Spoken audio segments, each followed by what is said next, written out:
The sapphire ring spins on the desk like a tiny comet and clinks against his coffee cup. Adrian reaches for it with a practiced hand, then freezes. It's not there. The ring is gone. In his fist, a blue security keycard dangles from a lanyard, someone else's name on the plastic, not his. The glass office door is half open. Voices drift from the hallway. A cleaning cart squeaks.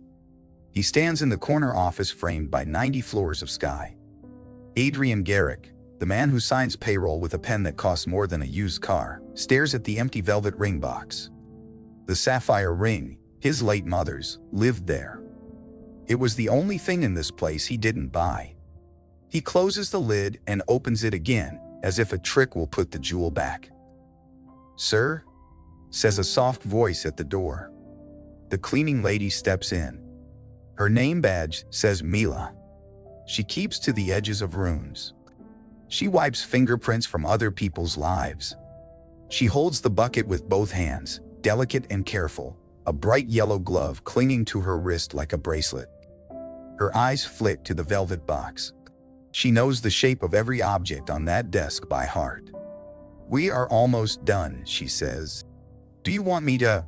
"Where is it?" Adrian snaps before he means to. The question is a stone tossed in a still pond. The room ripples. "Where is what?" She stands straighter. "The ring. My mother's ring." He hears the edge in his voice and tries to file it down. Fails. It was right here." She blinks, actually steps back. "I didn't touch your things, sir." "I never touch." "Then tell me why your key card was used to access this office at 6:12 p.m. He lifts the blue card. It's not hers, he realizes too late. It says maintenance access and the logo of the building, generic. But the timing fits the squeaking card in the hall and his own anger. He holds it in the light like a badge. Mila looks at the card, and her mouth opens. "That's not, we use keys, not cards. I have a ring of metal keys. See?" She pulls a clinking ring from her apron pocket. A ring of keys. A ring, he thinks bitterly, but not the one that matters. He steps around the desk and the past tightens around his throat. "Security," he calls, not loud, not kind. Now, the head of security, Ramon, fills the doorway fast, stern and steady.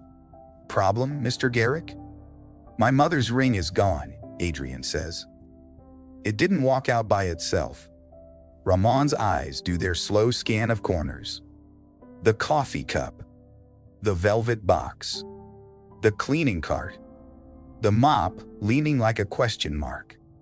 Then Ramon looks at Mila. She swallows. "I don't take things, Mr. Garrick." "Please." "Check her bag," Adrian says, and he hates how quickly the words come, how easily they land. Mila's hands tremble as she lifts a faded canvas tote onto the desk. He winces as the bag touches the polished wood, then hates himself for that too.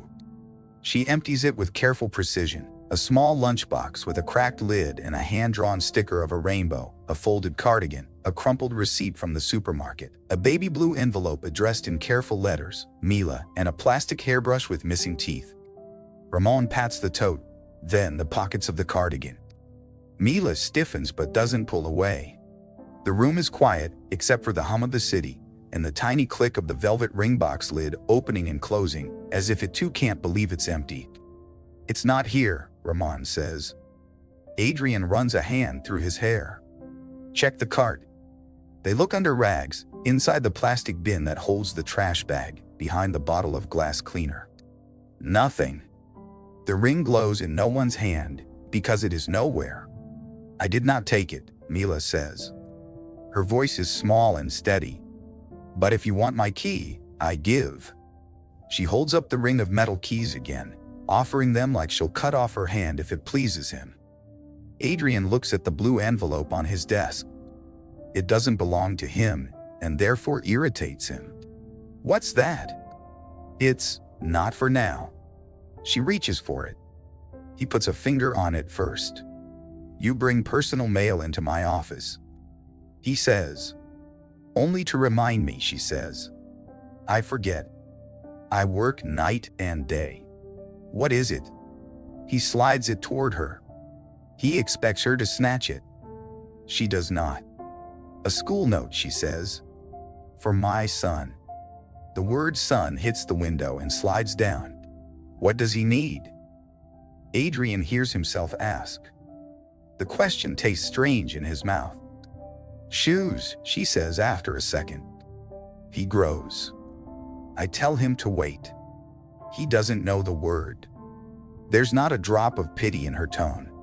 She says it as a fact, like the sun rises or trash goes out. Ramon lifts his radio. We can pull camera footage, he says. But it will take time. Adrian thinks of the gala tonight, the donors, the glass clinking and the white lights. He thinks of his mother's hand, pale against a hospital blanket, the sapphire a flash of sky after rain. He thinks of how she would smile when he was being proud and how she would tilt her head, patient until he softened. He chooses something brittle. You're done here, Mila, he says, and the words break the air. Turn in your keys. Her face empties. Not tears. Emptiness. I don't, she stops. She nods. She places the ring of keys softly on the desk. The metal makes a small, expensive sound. She picks up the lunchbox and the cardigan, leaves behind the blue envelope without noticing, or maybe she notices and lets it be. She turns the cart. The squeak is louder going the other way. Sir? Ramon says. Find the footage, Adrian says. And email HR. We'll settle final pay. He waits until they're gone, and then he slumps into his chair. He flips open the blue envelope with his finger and immediately feels a soft guilt. Inside is a photocopied form with a school logo and a handwritten line at the bottom, due Friday. There's a second page, crayon stars, a stick figure holding a bigger stick figure's hand. Underneath, in a child's letters, it says Mom Me, and a single word ringed in bright orange, shoes. He leans back and stares at the ceiling. The intercom pops. Mr. Garrick? It's Elena, his executive assistant. Her voice is efficient, a lace covering steel. Your car is here. We need to leave for the Garrick Foundation Gala in 10. Right, he says. He folds the envelope and tucks it into his jacket without thinking. He should leave it on the desk, but he doesn't. Maybe he likes the weight of it there near his heart, a reproach or a charm. He stands, takes his jacket, then turns back, scanning the desk again. He picks up the velvet box, and the lid flaps open, a bird with clipped wings. Still empty. He glances at his coffee, and, for an absurd second, imagines the ring gleaming at the bottom like a coin tossed for luck. He lifts the cup and hesitates, the liquid dark, opaque. He tilts it toward the window, light skimming the surface. He sees his face and not the ring. He sets it down too fast. The elevator ride to the lobby is a fall in slow motion. Elena stands beside him, tablet in hand, listing names to thank, amounts to mention, cameras to smile at. Don't forget the Ferris account team will be at our table, she says. And the journalist from City Ledger. She loves quotes about legacy. He glances at her. Elena is the sort of person whose blouse never wrinkles, whose earrings always match, whose plans arrive before the rain. She has been with him for 5 years. Do we know if the silent auction items arrived? They're being checked in now, she says. The vintage watch, the signed first edition, the charity yacht day. And she pauses, eyes on the tablet, then frowns. Adrian?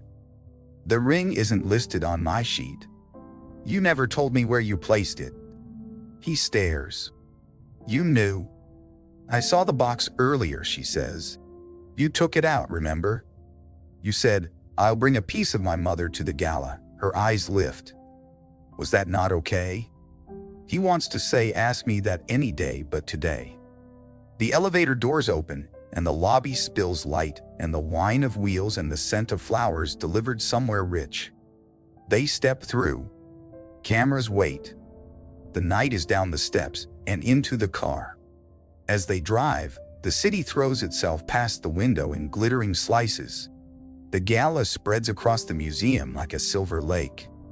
People with lives as polished as their shoes float across it, balancing fun and philanthropy and the mirror image of themselves in every glass. He shakes hands, says names, finds himself nodding, making jokes, telling the story of the foundation's new summer program for high school entrepreneurs. He speaks of kids who want to build, to make, to rise. He tells the wealthy how easily heights can make you forget the ground.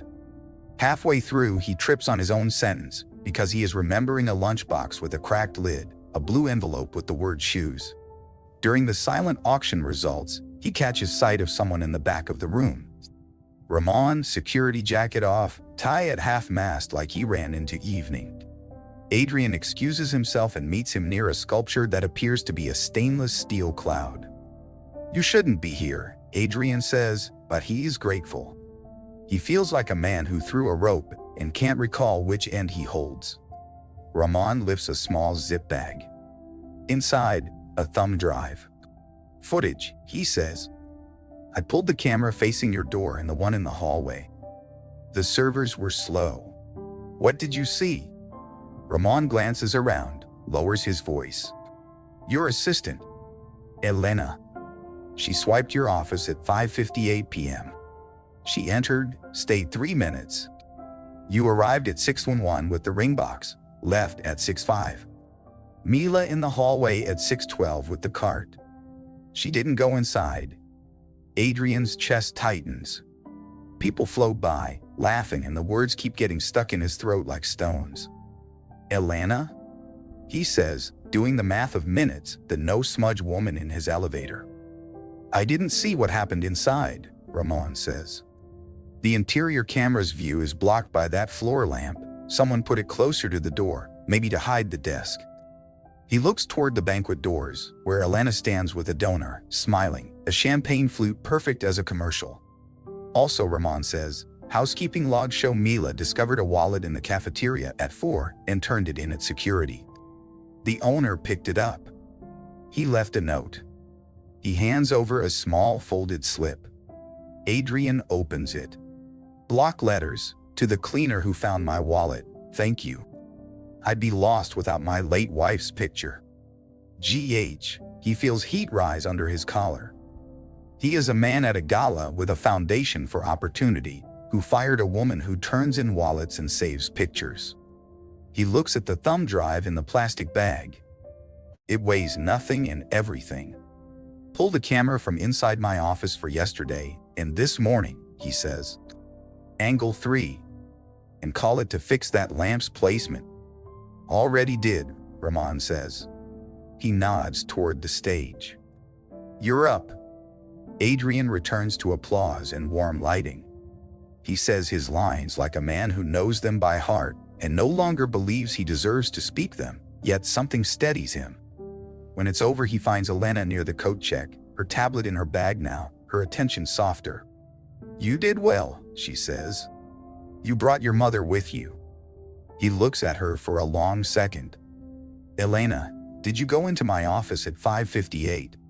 She doesn't flinch. "Yes." "You forgot your cufflinks." "I put them on your chair." "And you touched my desk?" "I moved the lamp," she says. "It was throwing glare." "Why?" His pulse knocks on his ribs. The ring is missing. For the first time tonight, her face shifts. It is a small movement, a shadow moving across a wall. "What?" "I fired Mila." He hears how it sounds. "And now Ramon tells me you were there." She sets her jaw. "I didn't take your ring," she says. "If you're asking me that."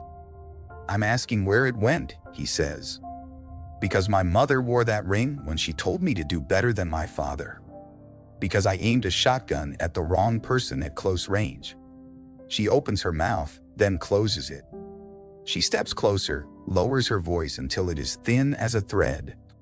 "Adrian, don't do this now. Come to the office early. We'll review everything. We'll get the ring back." He wants to believe her. The first edition on the table winks in its case. A jazz trio leans into a song that sounds like late night. He thinks of the sapphire at the bottom of a coffee mug, like a mermaid flashing then gone. He leaves the gala early. The car drops him at his building. He tells the driver he'll walk from here. He needs air that doesn't smell like flowers and famous donors. The lobby has quiet at this hour. The security desk hums and the night staff lift a hand, respectful. He rides the elevator alone. In the office, the city is a black sea. He clicks the desk lamp on. It throws the kind of light that makes things honest. He picks up his coffee cup. It's cold. He takes it to the window, tilts it, and something catches. A glint. He holds his breath and sees it, a blue spark at the bottom. He lets out a laugh that is not joy. He sets the cup down. He grabs a spoon from the credenza. He scoops gently, like rescuing a small fish. The sapphire ring rises through the dark coffee and clinks into the spoon. He holds it in his palm. Coffee drips from the gold.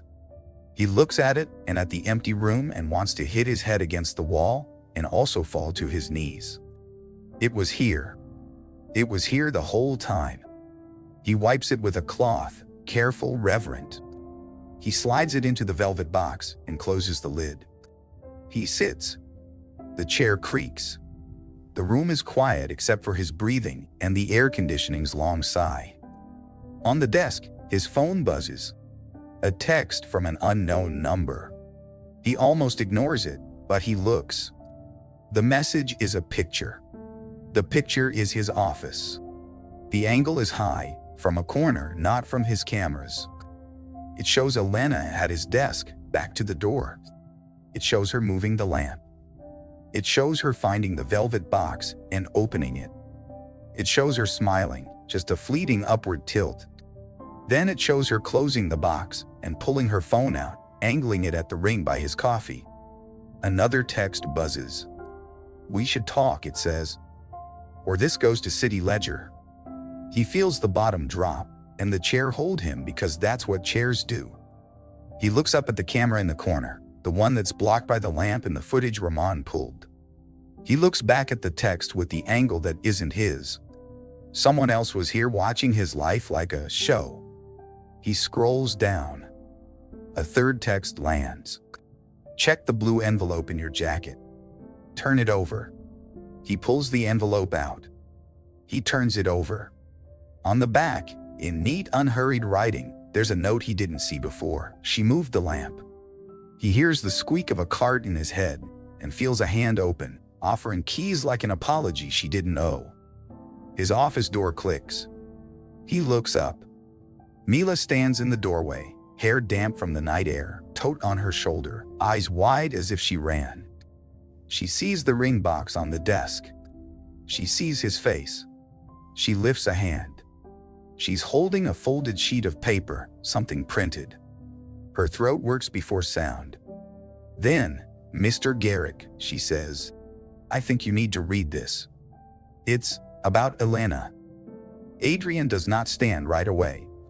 He sits with the velvet box in his left hand and the phone with the threatening text in his right, and between them, Mila in the doorway holding a folded paper as if it might fray if she grips it wrong. The city presses its forehead to the glass behind her, all those little lights acting like they have nothing to do with him. He finally rises. "Come in." She steps forward, stops just inside the threshold, like stepping further might break something. Her tote hangs low on her shoulder. The paper in her hand is a printed email thread with big font, like someone who needed to read it fast. He takes it from her and reads the subject line, "Media prep talking points." The body is worse. It's Elena's work address replying to a reporter at City Ledger. He skims. He sees dates. He sees words like exclusive and timing and anonymous source. He sees his name and his mother's ring in the same sentence. He doesn't realize he's gripping the paper too hard until the edge bites his skin. "Where did you get this?" he asks. Mila looks down, then up. "It was in the trash can in the ladies' room on 28. The timestamp is tonight. I was cleaning after the day shift left. They throw everything. He shakes his head like he can shake time into order. Why bring it to me? Because you fired me, she says, and there is a stubborn dignity to it, like she won't let that be the last line. And also because of this. She taps the blue envelope he set on the desk. I wrote you that. She looks at her shoes, then his face again. I wrote, she moved the lamp because I saw your assistant move it, and I was scared. Sometimes we are told, do not look, but we look. Our eyes are our job. He holds the paper, the envelope, the past hour's guilt, and a ring that almost drowned in coffee. He feels like someone who tripped at a wedding and knocked the cake into the bride, and is now expected to give a toast. He clears his throat. I owe you an apology, Mila. She blinks once. People do not usually say that, she says, not to hurt him, just to show him the shape of the world. I'll say it again, he says. I'm sorry. I made a fast decision, and I made it on your back. That was wrong. He gestures to the guest chair. Please sit. She does not sit. She looks at the velvet box, at his phone with the messages, at the city, and then at him, and she shakes her head, tiny. I cannot stay long. The night bus. And my son. He waits for me to check his homework. He draws shoes now on everything. The ring in the box makes a soft weight in his palm. He sets it down. How old is he? 7, she says. Her mouth does that flicker that could be a smile but also might be a wince. He thinks laces should come already tied. Adrian almost laughs. He doesn't. He nods. We will fix the thing with HR. You are not fired. You will not lose a day's pay. You will. He stops because his phone prickles in his hand. A new message. Board meets at 8:00 a.m., doesn't it? They'll love this. He shows her the screen. Someone is feeding a story. Maybe Elena. Maybe not. There's more than one angle. He turns the printed email so she can see the line where Elena proposes a coffee with the reporter to tighten narrative. It sours his mouth. Mila presses her fingertips to her lips. I clean the boardroom at 7:45, she says. The clock on the wall is slow. I always add 2 minutes in my head. She looks at him. You can fix this before they sit down. He studies her. He almost misses the worry that flares under her steadiness. Are you worried for me? I am worried for your mother's ring, she says. Things like that carry ghosts. She glances at the sapphire like it might answer. And I am worried for your assistant. She writes, anonymous to a reporter. That word makes people brave and foolish. He wants to ask if she's always been this clear-eyed. He wants to ask a dozen things. Instead, he moves to the corner of the office where the ceiling camera blinks like a lazy star. He looks up. The lamp is where Elena put it, guarding the desk like a sentry in the wrong position. Ramon said he pulled the angle in the hall, he says. What he didn't see is inside this room. He swivels the lamp a few inches, testing how its shade casts shadows over the desk. Light shifts. A slice of the room comes back into view like a face uncovered. He leans over the desk and opens his laptop. He pulls up the security panel software. He has owner-level access because money buys keys as well as kind smiles, and scrubs the time slider back. He watches the room earlier tonight, accelerated. People become blurs. The lamp is steady, then not.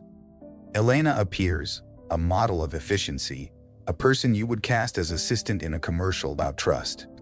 She moves like she knows where everything lives. She lifts the lamp and slides it to the corner. She opens the velvet ring box and smiles, small and private, like a memory or a plan. Then she sets it near the coffee cup to take a picture. She does not pocket the ring. She does not pour the coffee. She fingertips the edge of the box like some people touch a childhood book, then she leaves. Adrian arrives minutes later and pours the coffee without looking. He freezes the frame on Elena's smile because that smile hurts and helps. He plays the next hour at normal speed. He watches his own hand pour the coffee from the French press, listens to his own voice on the audio feed, asking Elena about donors, as if that were the most important thing. He leans the ring box toward the cup, pushes papers, takes a call, gesticulates. At some ungodly angle, the box tips, and the ring slides as if drawn to the dark, and whoosh, it is gone. He slumps. "I did it," he says. "I dropped it. She didn't." He looks at Mila. "I owe you more than an apology. I owe you a fix." Mila nods once, as if to say yes, that's the shape she saw too. "People put things near holes and are surprised," she says. "We all do it." He scrolls back to Elena's face. But then there is this. He lifts the printed emails again. And the texts. "Someone has a camera angle my system doesn't." He taps the picture he received, the one that shows a view from a high corner, wider than his unit's cover. Who had access to place a cam? "It," Mila says softly. "Or anyone who knows how to tape something under a vent." He stands and drags a chair under the vent in the corner where the text photo seems to originate. He climbs, careful with expensive shoes that have never done much climbing. He feels the cool breath of the air. He slides his fingers along the grid and feels a ridge that shouldn't be there. He prees gently. A black button of a lens blinks at him. There is a strip of tape, the cheap kind. He plucks the thing out. It is light, no bigger than the nail on his thumb, with a tiny slot for a micro SD card. He hops off the chair and sets it on the desk between the ring box and the blue envelope and the printed emails. His office has become a tableau of objects that could ruin or save him. Who would do that? He asks. The answer is obvious and not simple. Power attracts opportunists like a porch light brings moths. Someone who found a template of his day. Someone with a key to floors and vents and ladders. Someone who could move unseen. Mila shifts her toad higher. "We have a temp this week in the facilities team," she says. "New man." He asks too many questions. About owner's access. He looks at my badge like it is candy. "What's his name?" Adrian asks. Mila shrugs. "He said, Greg, then Gonzalo." He laughs about it. "He took a call today, and the person said, Gabe. He is 3 names in one day." She points at the vent. "He cleaned there. He is tall." Adrian's phone buzzes again. "Sleep, Adrian," the new message says. "You'll need it." An animated dot shows the sender typing more. He puts the phone down like it might bite. He breathes in, long and slow, like back when he ran track and a coach told him to feed his muscles instead of his panic. "Here's what we do," he says. He looks at Mila and she meets his gaze straight on. "We pull the card from this lens. We print the frames. We call Ramon and ask for an ID check on temps. We call HR and reverse your termination with a formal apology in writing. We draft a statement for the board that tells the truth. And we head off the ledger." Mila looks at the clock on his wall, digital blue numbers. "It is almost 2, she says. Your board sits in 6 hours and 15 minutes. And the bus," she glances at the door.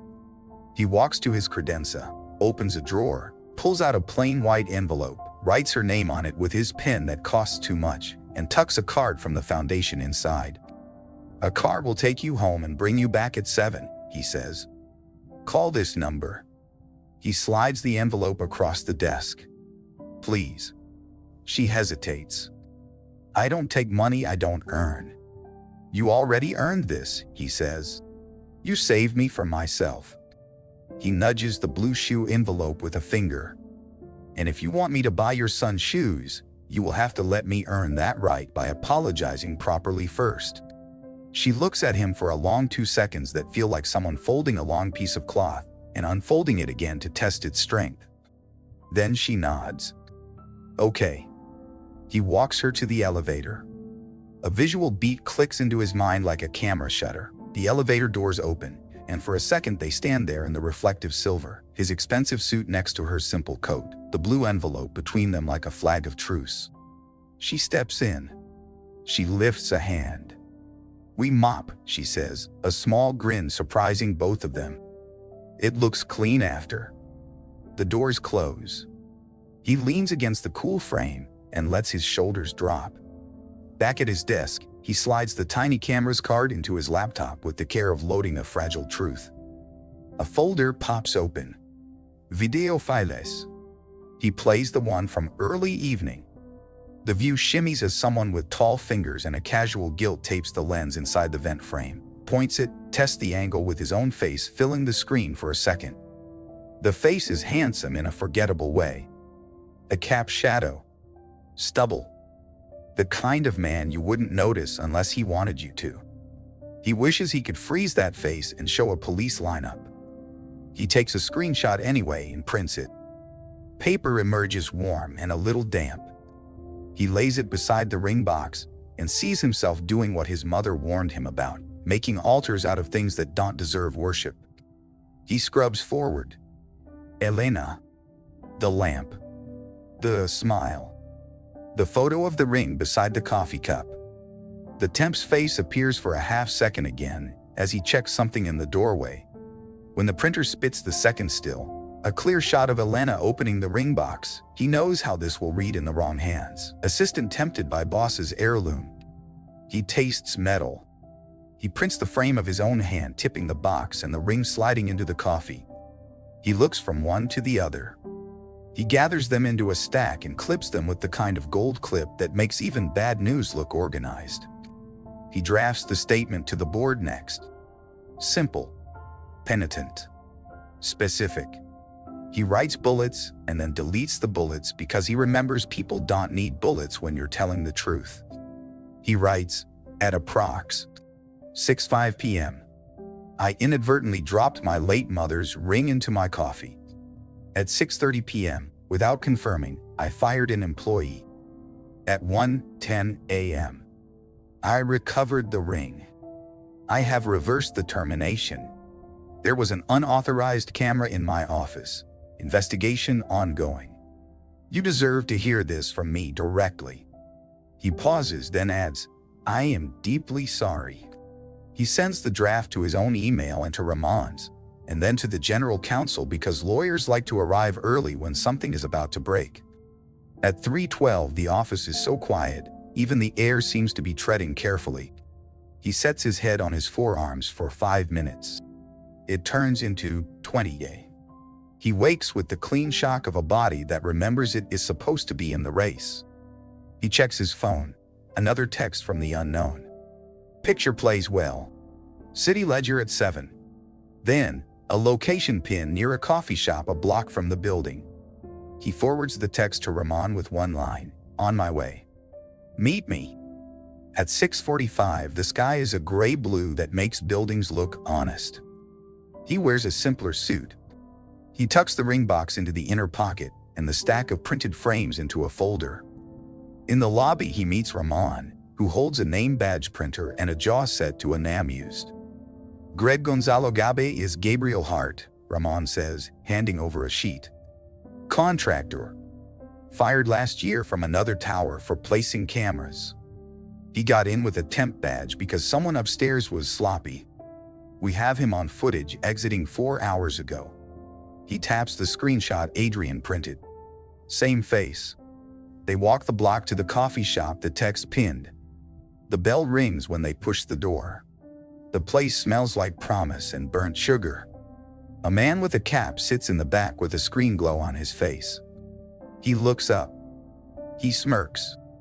He gestures to the chair across. Mr. Garrick. You have something of mine, Adrian says, and he is proud of how calm his voice is. He sets the folder on the table, not showy. Let's trade truths. The man's smirk twitches. I have something Elena would hate. So would your donors. I like money, and I like games. Adrian opens the folder and slides the printed frames across. First, Elena opening the ring box. Second, Adrian tipping the ring into his own coffee. Third, the tiny illegal lens he pulled from the vent set on his palm like a beetle.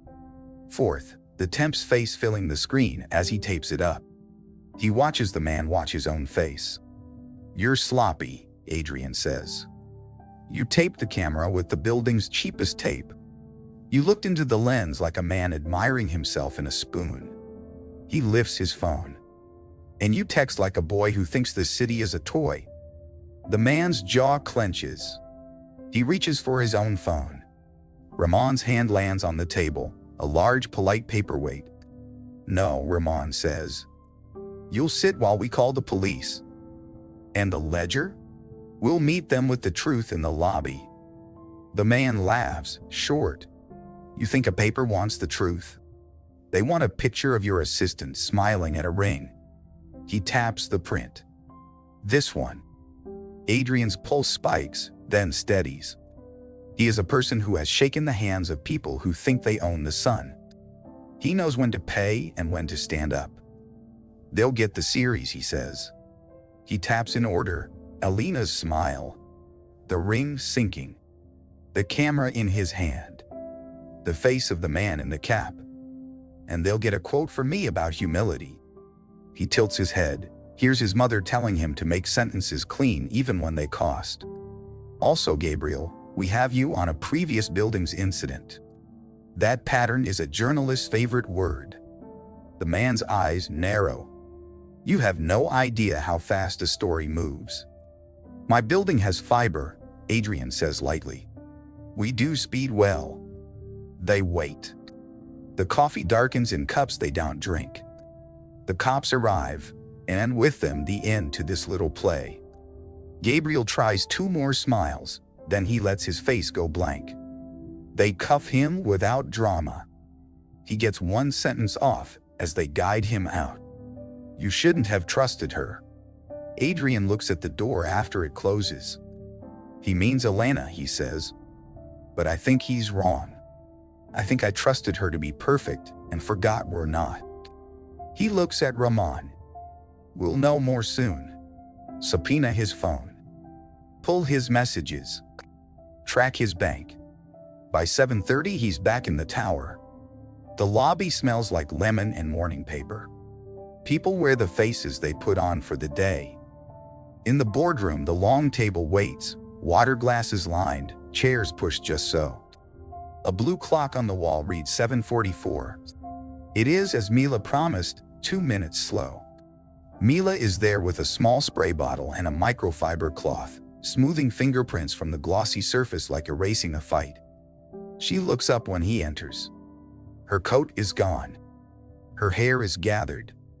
She wears a badge back on her lanyard. She gives him a quick nod, then points with her chin to 2 things: a small lunchbox with a cracked lid sitting on the counter. She brought it because days blur, and a pair of tiny sneakers peeking out. The sneakers are new. The tag is still attached. He feels his throat swell and clear. "Your car came," she says. The driver spoke too loud on the phone, but he was kind. He smiles. "Shoes?" "I will pay you back," she says. "You won't," he says. "You'll let me call it interest on my apology." She bites back a smile. "Okay," she says again, that same cloth-folding word. The first board member arrives. Then 3, then 6. Faces he's known for years. People who signed checks at his mother's kitchen table when the foundation was a baby. He can feel the way gossip travels under a door like smoke. He stands at the head of the table. He places the velvet ring box to his right, not as a trophy but as an object that belongs to the story. He places the folder of printed frames to his left. He touches the blue envelope and slides it into his inside pocket again. It belongs near his heart. "Before we begin," he says when their voices settle, "I have to tell you something." He watches the room. He sees suspicion in one corner, compassion in another. He sees hunger. Some people live for the moment a leader trips. He tells the truth. He tells it clean. He says the time, the coffee, the mistake, the firing, the reversal. He holds up the illegal camera, and places it in the center of the table where everyone can see how small and ugly it is. He keeps Elena's name out of it until he has to say it. He says, Elena moved a lamp. She opened a box. She took a photo. She did not take the ring. He says, I will be meeting with her after this to ask about these emails. He taps the printed thread. We will do that conversation with HR present. We will do it with the dignity 5 years of her service deserves. He looks at the door because he feels her before he sees her. Elena stands there, tablet clutched like a shield. Her face is very still.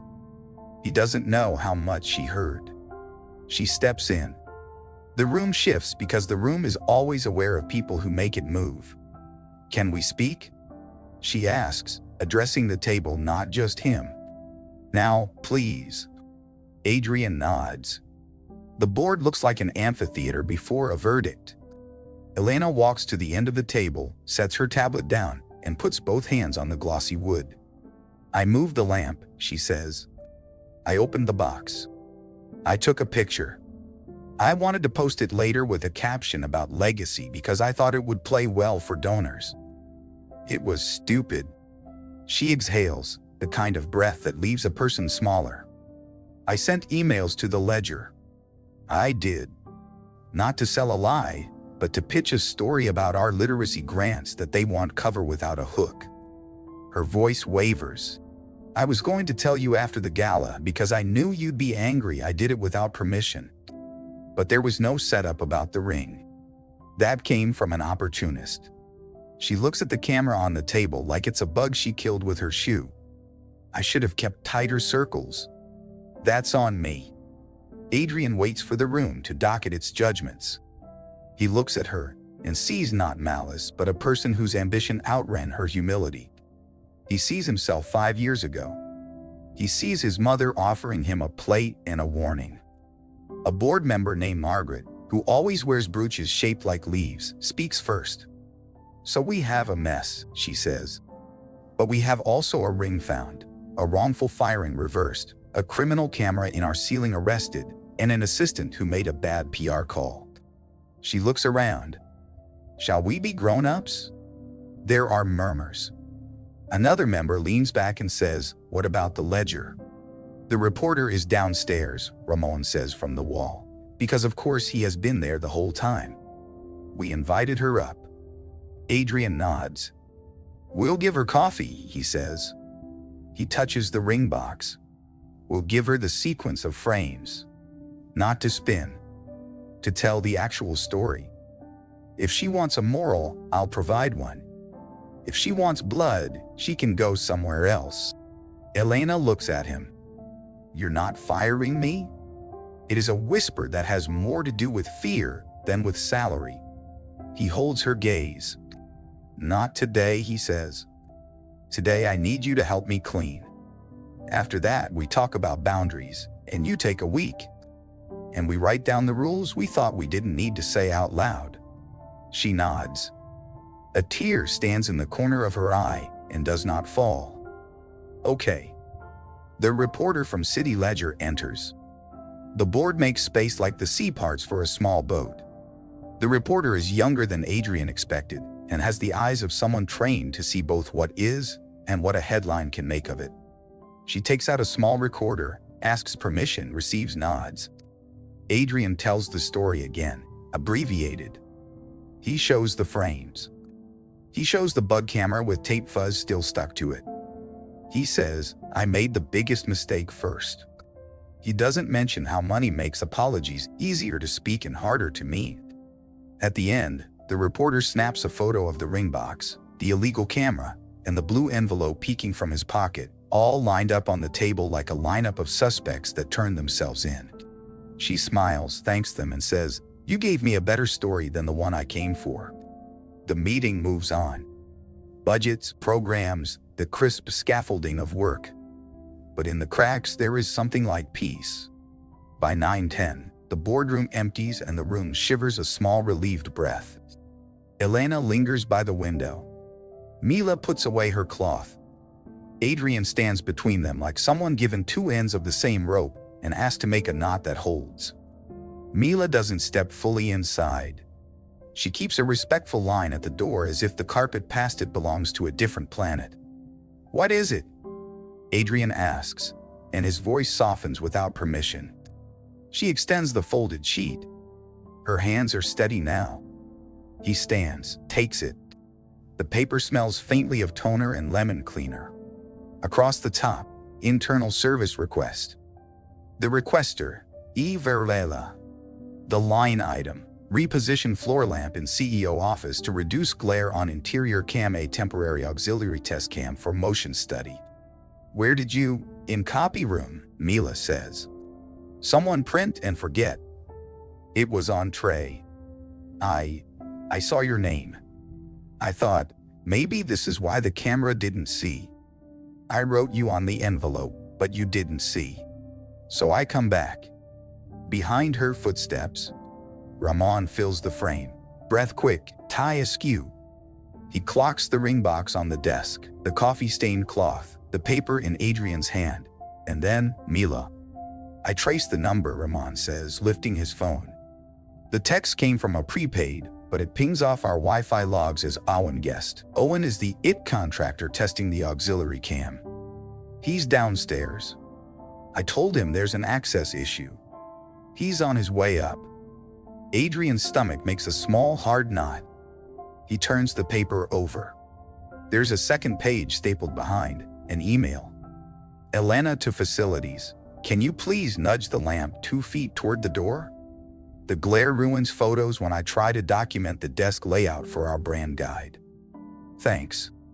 A timestamp, 4:12 p.m. The elevator pings. A young man in a wrinkled button-down appears at the doorway. He pauses when he sees Ramon, then when he sees Adrian, then when he sees Mila. His eyes ricochet like a trapped bird. "Owen," Ramon says, warning quiet in the name. Owen swallows. His smile is the flimsy kind he thinks will hold. "Hey, Mr. Garrick. There was a sensor misfire on 12? Sit," Adrian says. He doesn't gesture at the chair. He sits himself. It makes Owen stand there, unsure, which is about right. Owen's gaze flickers to the ring box, to the blue envelope peeking from Adrian's pocket, to the auxiliary cam in the corner he mounted. He exhales and the truth comes out like air from a punctured tire. "I shouldn't have texted," he says. "I was stupid. I thought I captured a crazy photo and I panicked about rent and my mom's. It doesn't matter. I'm sorry." "What did you capture?" Adrian asks. Owen edges a phone from his pocket and lays it on the desk like it's hot. The screen shows the same shots Adrian received. Elena at the desk, the ring box open, her moving the lamp with her hip, her taking a picture of the ring next to the coffee cup, a small private smile that in a single still can be read as anything. "I installed the test cam to map motion for our new smart lights," Owen says. "I shouldn't have pointed it at your desk. I was supposed to aim at the doorway. I tilted it because the angle was cooler." I know. "Why the threat?" Ramon asks. "City ledger." Owen flinches. "Because I thought it was a story. Rich people, rings, assistants. I told myself if I forced a meeting, I could explain and delete it and somehow not get fired. It was dumb. I've never done anything like this. I swear." Adrian lets silence sit. He looks at the pictures again, and then at the ring in its box, and then at Mila, whose chin is lifted a fraction, not defiant, just unashamed. "Call Elena," Adrian says to Ramon. Ramon dials. 2 minutes later, Elena walks in, still in her gala dress, heels in one hand, flats on her feet. She stops when she sees the cluster. Mila at the door, Owen pale, Ramon watchful, Adrian behind the desk. Her eyes find the ring box. Relief breaks first. "You found it." "In my coffee," Adrian says. "I must have knocked it in. I almost called the police. I fired Mila." Elena closes her eyes for a beat. When she opens them, she's not the unflappable executive. She's a person in a hallway in a dress that suddenly looks like armor. "I'm sorry," she says to Mila quietly. "I should have said something when I saw the box open. I thought it wasn't my place to comment on personal items." Mila shakes her head. "I don't need sorry," she says. "I need my job." "You have it," Adrian says, "too fast and not fast enough." He stands. "Mila, I fired you without even looking in a cup. I humiliated you. You brought me a note to help and I ignored it." He touches the blue envelope in his pocket, feels the crinkle of shoes. "That's not how a man who runs a foundation for opportunity should behave. It's not how my mother would want me to behave. I am sorry." Mila's eyes shine, but she doesn't cry. She doesn't make him pay with a speech. She nods once. Then she says, practical as a list, "First pay. Return my keys. Fix my schedule. And please, if there is a problem, talk to me like I can answer." "Done," Adrian says. "And more." Elena clears her throat. "I moved the lamp," she says, stepping forward, "because I've been building a surprise wall for the gala in your mother's honor. We're launching it next week at the office for staff. I've been documenting pieces of your desk, your mother's pen, the photo, so the designer can recreate an installation of her workspace. I wanted a photo of the ring near your coffee, because you told me she used to tease you for working too late. Put the sky next to the coffee, you said." She half smiles. "That's why I was smiling. It was corny. I didn't tell you because, well, surprises. And because the interior cam archives everything, I nudged the lamp to keep it from being recorded. I didn't want the files to ruin the reveal." It lands with a click inside Adrian's chest, the way true explanations do. He sees the ring by the coffee in a frame, a quiet blue next to dark brown, a joke only they would get. He also sees the damage of secrets, the dangerous empty spaces where assumptions grow like mold. He looks at Owen. "Delete the footage," he says. Owen nods so hard his hair flops. "Yes. Right now." He pulls up an admin panel, shows the file, the delete confirmation, the finality of nothing where something compromising used to be. He swallows again. I'll accept whatever you decide." "Ramon?"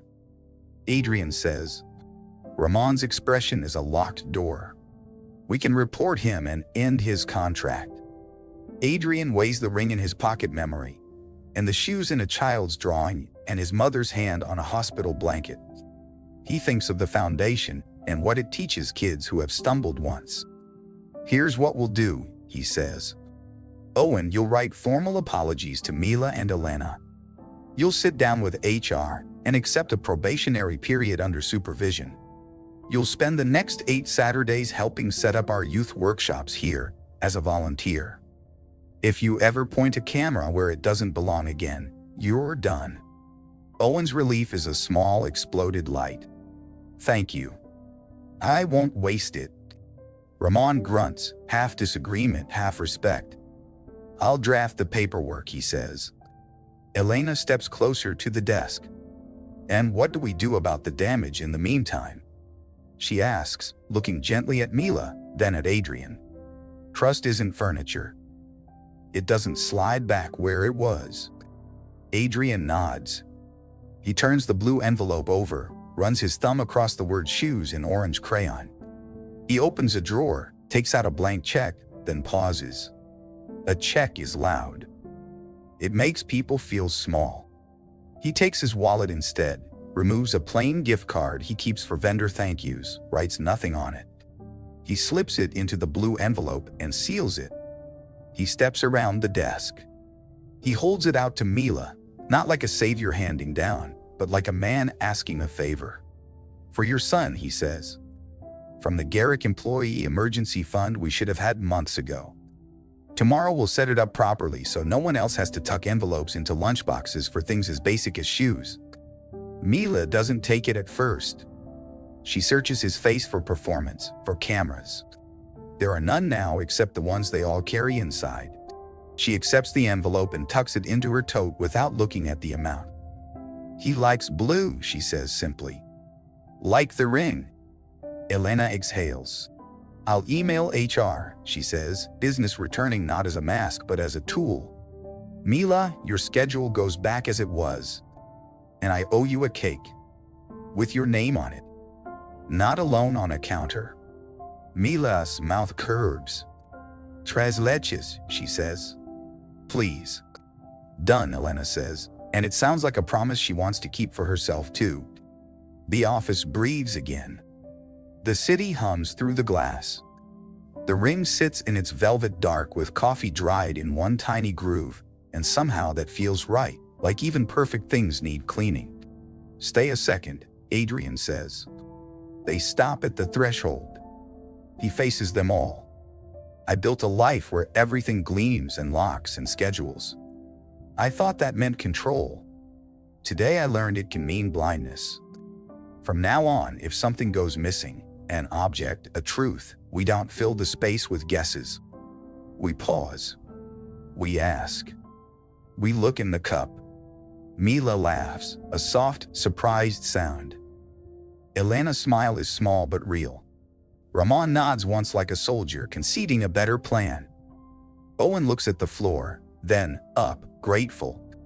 They leave in pairs. Ramon escorts Owen toward HR. Elena lingers to collect her bag.